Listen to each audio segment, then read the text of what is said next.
Alright, so the theme I picked was war, but more specifically the war in Vietnam. So I named my PowerPoint back in Nam for, well, obvious reasons, but the article I chose was The Vietnam War and the Cross, A Narrative for Peace by Hao Tran Din. I have no idea how to say that. Alright, so the reason I picked this topic is because as a child, my dad exposed me to many Vietnam War films and documentaries and just told me the general history of what went down there, and it's always intrigued me as a child. Alright, so some of the movies that I absolutely loved watching as a child was Full Metal Jacket. Yes, it is a really messed up movie now on hindsight, but we all can remember the drill sergeant, the guy who was reciting the I guess the motto in the restroom, how he shot the drill sergeant, how he killed himself. But Full Metal Jacket was an absolutely brilliant film. And even though all of that stuff did not take place in Vietnam, well, as the movie progresses, it of course goes into Vietnam and how and all the horrors and stuff that went down there. I can't remember anything too specifically except the sniper lady. And as a child, I found it as a shock that it was a girl who was sniping the Americans when I would think it was a guy who would be doing it, but apparently not. Another movie that's, well, it's not a Vietnam movie, but the first 10 minutes of it takes place in Vietnam. It's called Dead Presidents.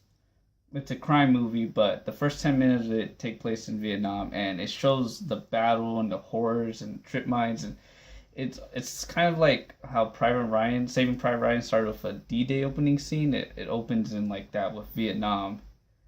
It's a good movie as far as I can remember. At least that scene is a good scene.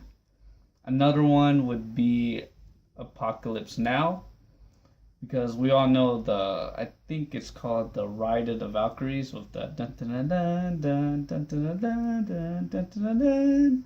We all know that iconic little jingle. Another one would also be a Forrest Gump.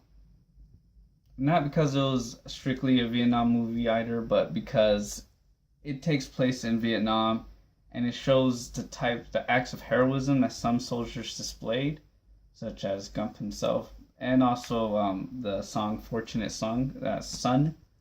We all know that song. It's so heavily like in any like war movie or Vietnam movie with helicopters and 80s technology, you usually have Fortunate Son playing. And it's just all these movies are just so just entertaining and fascinating to watch. All right, so even though this is not the topic of the article, I found out that one of the presidents of South Vietnam was assassinated in part by the United States government.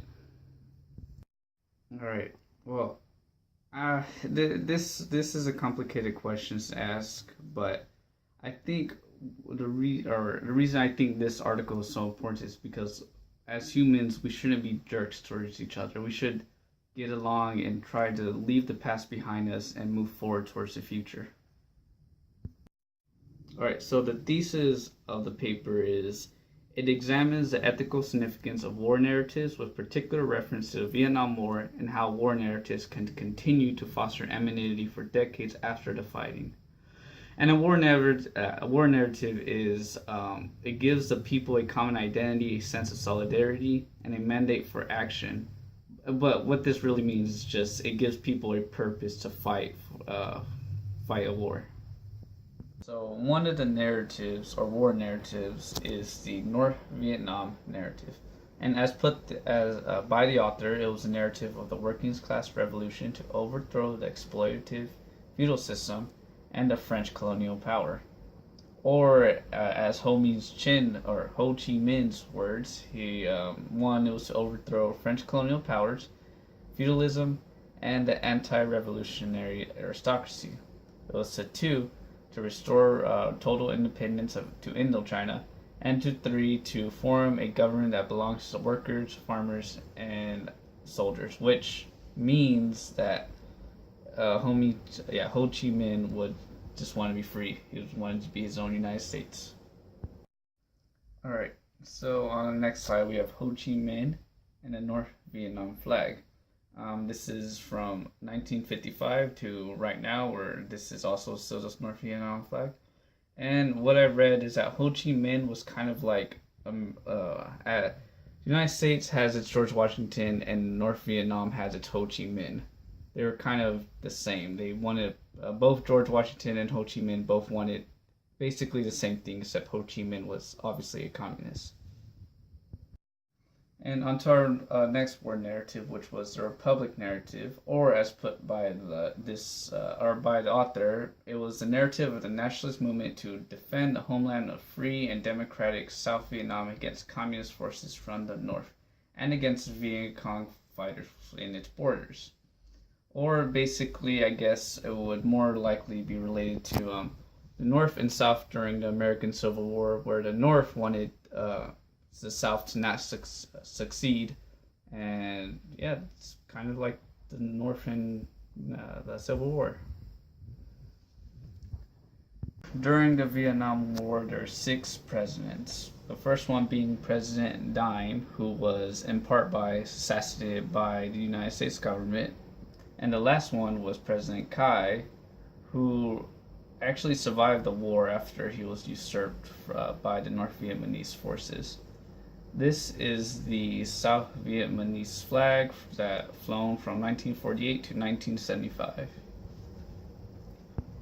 Furthermore, the author explains the suffering of Jesus and how it relates to what happened in Vietnam. Or, as he puts it, the suffering inflicted upon human persons, no matter which side they were on, whether their ideological or religious affiliation, constituted suffering inflicted upon Jesus Christ. And I think this as the both of the war narratives of the North revolutionary and the South wanting to keep things unified and free. Because of these two ideas, both sides suffer, and anyone else involved also suffer. It's kind of like, well, not kind of like, but I could see how this relates to the suffering of Jesus Christ. The author validates his evidence because he has first-hand experience of the Vietnam War. He was born in Vietnam, but eventually came over to Australia as a refugee. In Australia, he studied theology, and from there I believe this is why he relates the suffering of Jesus Christ to that of the suffering of the Vietnamese people. Furthermore, the author uses an imprisoned Vietnamese songwriter poem to explain the suffering and the ongoings in Vietnam and the destruction it beheld. Furthermore of that, the author uses the book War is a Force That Gives by Chris Hedges to explain war narratives, and that's where he got his ideas of the war narratives and both sides of the North and South point of view. My thoughts. Well, I don't exactly have any thoughts. I was kidding. Mr. Reyna, I'd like to thank you for this wonderful year in history. Honestly, it's probably the most exciting class I was looking forward to because it's just so entertaining. History is just such a fascinating subject, and the ongoings of the world and politics, and it's just really fun. So, thank you for being my teacher, and thank you for, I guess, having me as your student.